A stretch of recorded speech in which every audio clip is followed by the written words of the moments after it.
Nobody noticed when the wallet hit the pavement. Not the hurried executives rushing past with Bluetooth earpieces glowing in their ears. Not the rideshare drivers honking impatiently at the light. Not the security guard standing 20 feet away, more focused on his phone than the sidewalk. But she noticed. Because when you have nothing, you notice everything. The wallet landed silently near a cracked curb on West 43rd Street, Manhattan, just as the traffic light flicked from yellow to red. It was thick. Black leather. Heavy. The kind of wallet that didn't belong to someone like her. And yet, there it was, lying right in front of Lena Carter. Lena stood frozen. Her shoes were worn thin.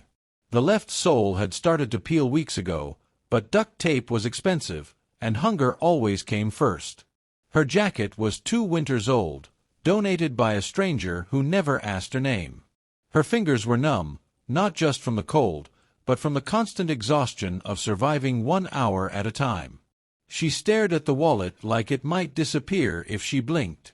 People walked around it, over it, past it. No one bent down.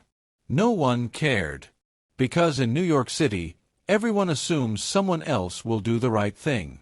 Lena slowly crouched and picked it up. The weight shocked her.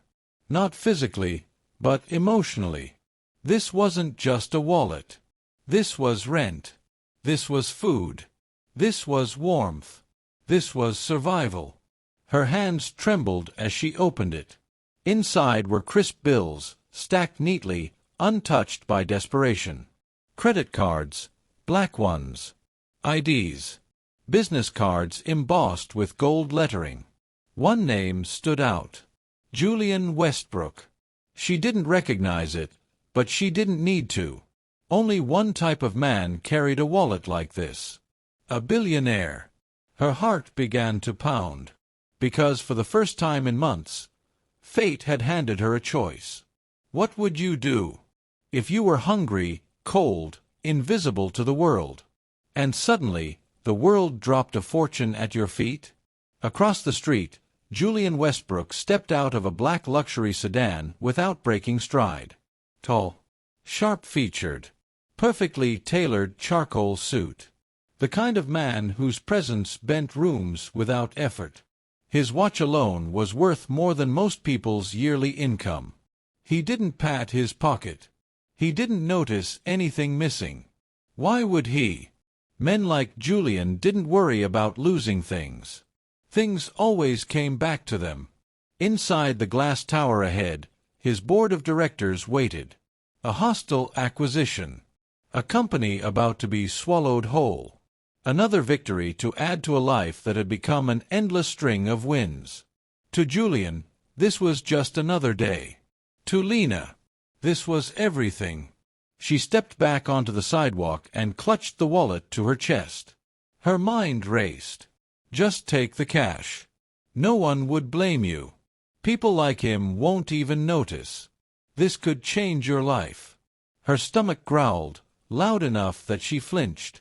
She hadn't eaten since yesterday morning. She imagined a hot meal. A motel room. A shower so long she'd forget what cold felt like. She imagined buying new shoes. Calling her sister. Telling her she was okay. Her eyes burned. Then she saw something else. Inside the wallet, tucked behind a card, was a photo. A little girl. Smiling. Missing one tooth. Holding onto Julian's finger like it was the safest place on earth. Lena swallowed hard. Her chest tightened in a way hunger never could. Because suddenly, the billionaire wasn't just a billionaire. He was a father. And Lena had once been someone's little girl too. She stood there for almost a full minute. Cars honked. People shoved past her shoulder. The city didn't slow down for moral dilemmas. But Lena did. She looked toward the glass tower Julian had entered. Then back at the wallet. This wasn't a test of luck. This was a test of who she still was. Lena Carter had lost her apartment. Lost her job. Lost friends who stopped answering texts. lost faith in the idea that doing the right thing ever mattered.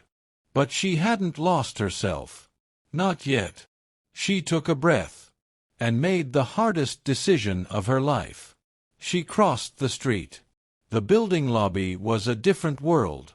Marble floors, security desks, the scent of money and control. People who didn't look through her, but at her, suspicious and annoyed. The guard stepped forward immediately. "Miss, you can't." "I found this," Lena said, holding out the wallet with both hands. Her voice shook, but she didn't pull it back. The guard frowned, opened it, froze when he saw the name. His posture changed instantly. "You said you found this. Where?" "Outside," she replied. "Near the curb." The guard looked at her again, really looked this time. Worn clothes, tired eyes, honest fear. Then he picked up the phone.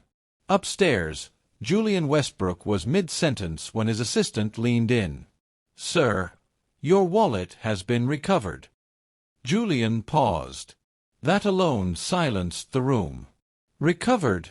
he asked calmly. "Yes."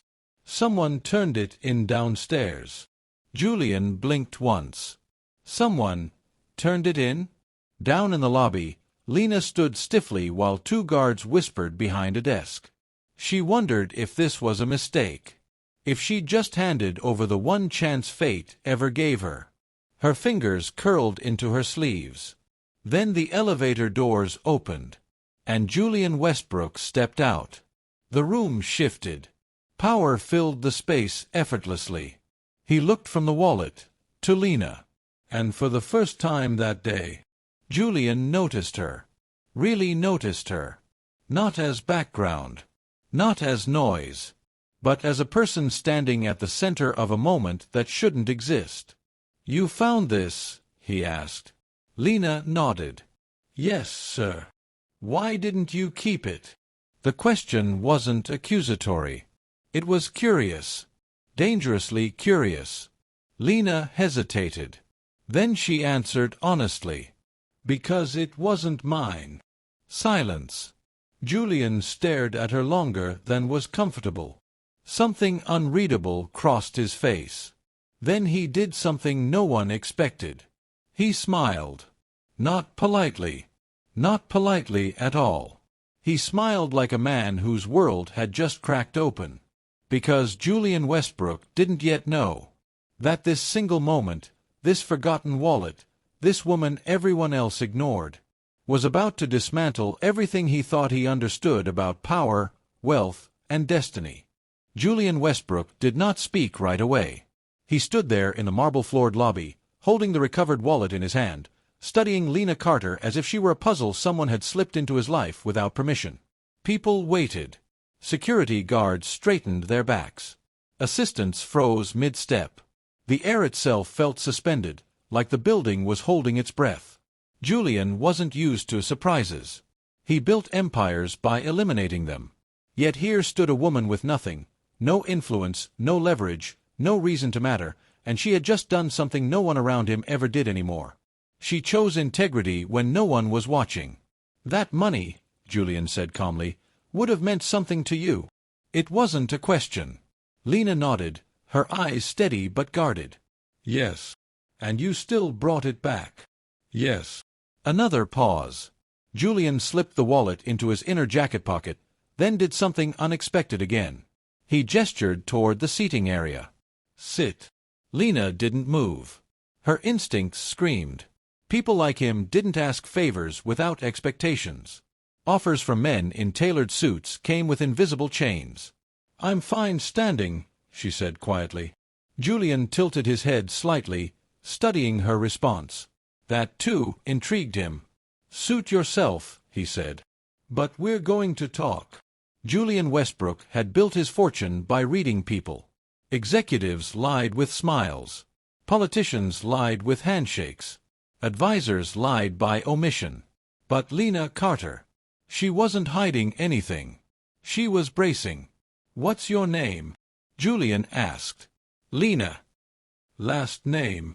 "Carter." Do you have family in the city, Lena Carter? The question caught her off guard. She hesitated. No. That wasn't entirely true, but it was close enough. Julian noticed the pause. Where were you headed when you found my wallet? I was looking for work. At night? Yes. Another pause. Doing what? Anything. Her answer landed heavier than she intended. Julian exhaled slowly. He glanced toward the security desk, then back at her. Walk with me. Before she could object, he turned toward the private elevators. Lena's pulse spiked. I can't go up there, she said quickly. I already returned it. That's all. Julian stopped, turned, looked directly at her. Lena, he said, voice calm but firm, if I wanted you escorted out, it would have already happened. That was true. And if I wanted to give you money, he continued, I would have done it already. That confused her. So why are we talking? She asked. Julian smiled faintly. Because people don't return wallets like mine unless there's a reason. Lena clenched her jaw. I told you the reason. He held her gaze. I don't believe you. The ride up was silent. Too silent. The city vanished beneath them as glass and steel gave way to height and isolation. Lena watched the numbers climb, her reflection staring back at her in the mirrored walls. She didn't belong here. And she knew it. The elevator opened into a private floor. No cubicles. No noise. Just a vast, immaculate office overlooking Manhattan like a throne room above the world. Julian walked toward the windows. Lena stayed near the entrance. I won't take much of your time, Julian said. I have a meeting in 15 minutes. He turned back to her. Tell me the truth. She crossed her arms. I did. Not all of it. The words were quiet, but sharp. Julian stepped closer, not threatening, just present. People don't do the right thing for free, he said. Not in this city. Not anymore. Lena swallowed. You think I wanted a reward? I think, Julian replied, you wanted absolution. The word hit her like a slap. Her composure cracked. Just slightly. You don't know anything about me, she said. That's why I'm asking. Silence. Then Lena laughed. Once, humorless. You want the truth? She asked. Julian nodded. She looked away. I used to work in an office like this, she said quietly. Not this big. Not this expensive. But clean. Predictable. Julian didn't interrupt. I trusted the wrong person. Lost my job. Lost my apartment 2 months later. Burned through savings trying to fix things that couldn't be fixed. Her voice stayed steady, but her hands trembled.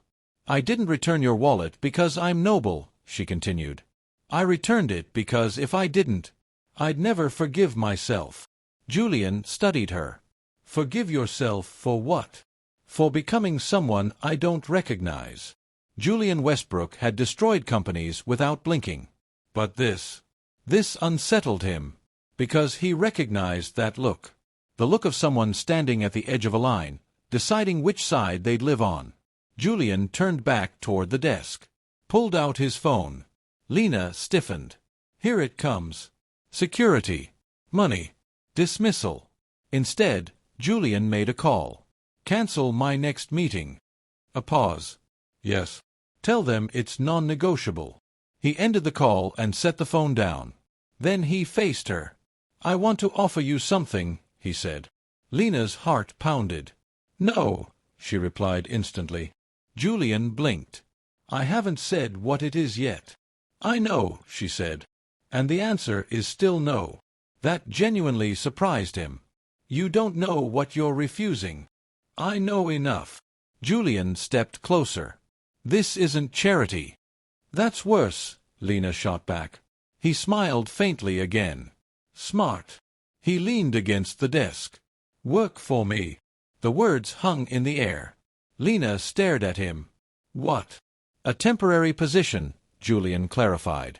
Paid. Housing included. No contracts beyond 30 days. She shook her head. I don't have a resume you'd want. I'm not hiring your resume. Then why me? Julian didn't answer immediately. Because the truth was complicated. Finally, he said, because I trust you. That did it. Lena laughed again, this time sharper. You don't know me. I know you could have taken 6 figures and vanished, Julian said. And you didn't. She folded her arms tighter. And what happens when I disappoint you? Julian met her gaze evenly. Then you leave. Simple. Too simple. This feels like a test, Lena said. Julian didn't deny it. What Lena didn't know was that Julian Westbrook had already decided something the moment she answered his first question. This wasn't about a wallet. This was about control. And Julian had just handed it to someone who didn't want it. I need time, Lena said finally. You don't have much, Julian replied. Neither of us does. She looked out the window, at the city that had chewed her up and kept moving. If I say yes, she said, it's on my terms. Julian raised an eyebrow. Go on. No personal questions. No tests I didn't agree to. And no pretending this is kindness. Julian considered. Then nodded. Fair. She took a breath. I'll think about it. Julian gestured toward the door. My assistant will give you a card. As she walked away, Julian spoke again. Oh, and Lena. She turned. If you're wondering why I didn't just give you money. She waited. It's because money changes people, he said. Character doesn't. Their eyes locked. Then she left. Because Lena Carter was about to discover that accepting the offer was far more dangerous than refusing it. And Julian Westbrook? He was about to learn that power doesn't always belong to the one who owns the building. Lena Carter did not sleep that night. She sat on a bench near the Hudson River, the city humming behind her, Julian Westbrook's business card clenched between her fingers like it might burn through her skin. Work for me. The words replayed over and over. Not charity. Not rescue. Not pity. Work. She had been invisible for months. Ignored. Stepped around. Treated like a stain on the sidewalk. And now one of the most powerful men in the city had looked at her and said, I trust you. That should have felt like hope. Instead, it felt like standing at the edge of something deep and dark. By sunrise, Lena had made her decision. Not because she trusted Julian Westbrook, but because she trusted herself. 2 hours later, she stood outside a discreet brownstone in Upper East Manhattan, the address printed neatly beneath Julian's signature. No sign. No plaque. No hint that this place belonged to a billionaire. A woman opened the door. Mid-40s. Impeccably dressed. Eyes sharp enough to miss nothing. Lena Carter, the woman said, not asking. Yes. I'm Evelyn Moore. Follow me. No welcome. No smile. Just assessment. Inside, the air smelled clean. Expensive. Controlled. This is temporary housing, Evelyn said as they walked. You'll be given clothes, meals, and access to basic amenities. No guests. No photos. No social media. Lena nodded. Your role is undefined, Evelyn continued. Which means you will be observed. That sent a chill through her. Observed how? Lena asked. Evelyn stopped walking. Looked at her directly. By everyone. Julian Westbrook had not brought Lena into his world to save her. He had brought her in to test something. Something he hadn't been able to find in years. The first week passed quietly. Too quietly. Lena was given simple tasks, organizing documents, reviewing correspondence, sitting in meetings where no one acknowledged her presence. Executives spoke freely around her. They didn't see her as a threat. They didn't see her at all. But Lena listened. She noticed things. Who avoided eye contact. Who talked too much. Who hesitated when Julian asked certain questions. She noticed how Julian watched people, not with anger, not with warmth, but with calculation. And she noticed something else. Julian trusted no one. Not Evelyn. Not his advisors. Not his board. Not even himself. Late one evening, Lena found him alone in the executive office, staring out at the city. You work late, she said. So do you. She hesitated. Why am I really here? Julian didn't turn around. You already know.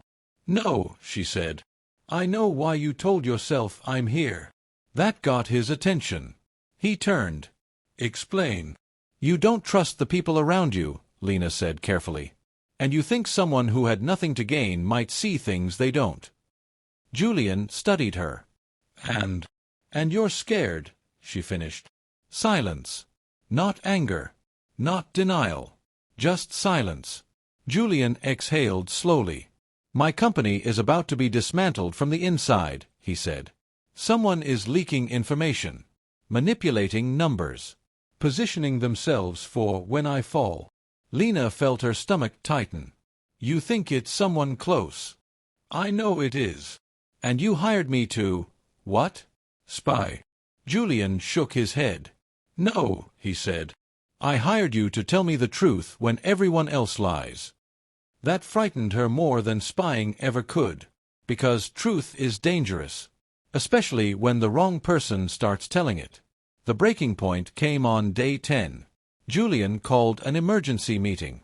Executives filed in, confident, polished, prepared. Lena sat quietly at the edge of the room. As numbers flashed on the screen, Lena felt it. Something was wrong. Not in the data. In the reactions. One man, Richard Hale, Julian's longtime CFO, avoided looking at the projections. His hand shook when he adjusted his cuff. When Julian asked a direct question, Richard answered too quickly. Lena leaned forward. Julian noticed. What do you see? Julian asked suddenly. Every head turned. Lena froze. Say it, Julian said calmly. Her pulse thundered in her ears. This report, she said slowly, was edited after final approval. Gasps. Richard laughed sharply. That's ridiculous. Lena met his eyes. You changed the timing of the transactions, she said. But not the pattern. Silence fell like a dropped blade. Julian stared at the screen again. Then at Richard. Is that true? Richard's face drained of color. You brought her in to accuse me, he snapped. Julian's voice was ice. I brought her in because she has nothing to lose. Richard stood abruptly. This is a setup. Julian didn't raise his voice. Sit down. Richard didn't. Security moved. And just like that, the illusion shattered. Lena had just done what no one else dared. She had spoken the truth. And now, she was standing in the blast radius. That night, Julian found her packing. I didn't ask you to do that, he said. You put me in the room, she replied. He didn't argue. You were right, Julian said. Internal audit confirmed it.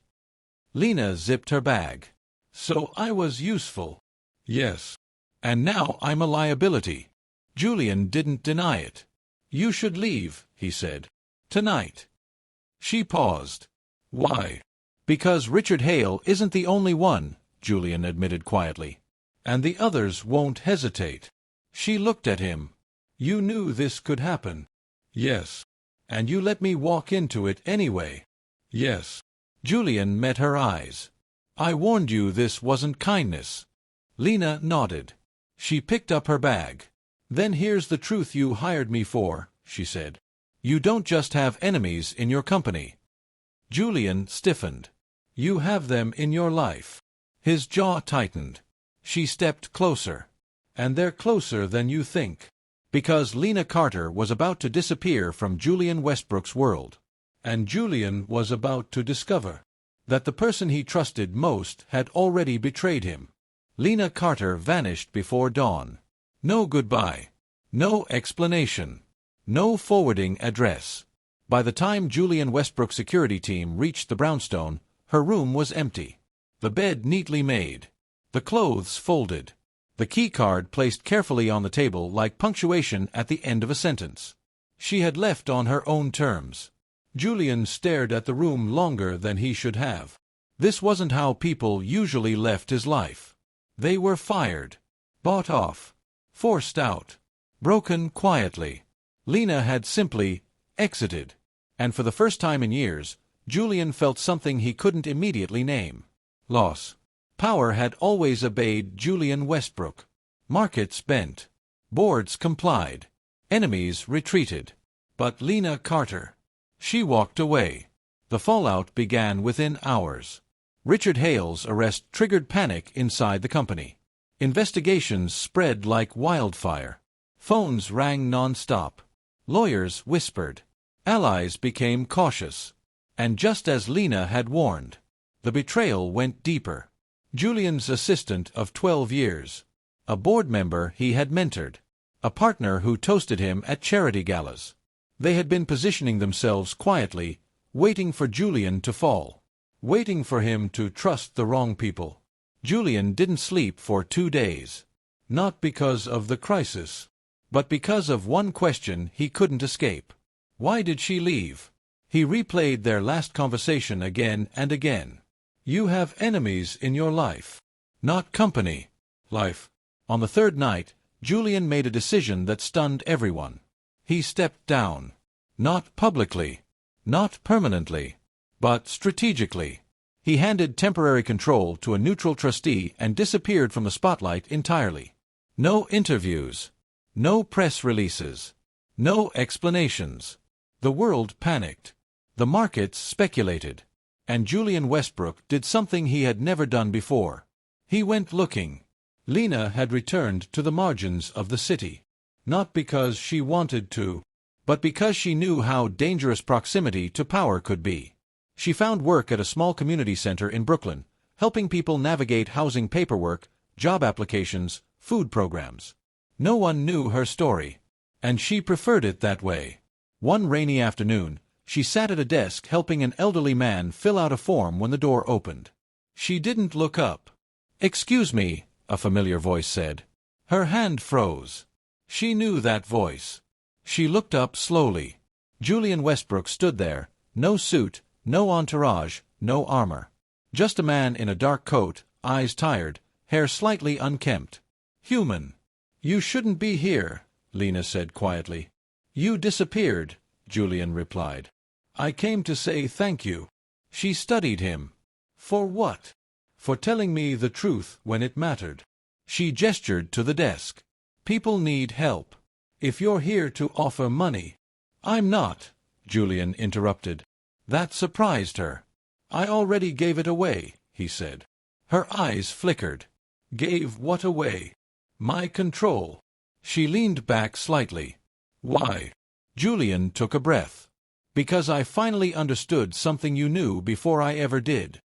And that is, that power only works when people are afraid of losing it." Silence settled between them.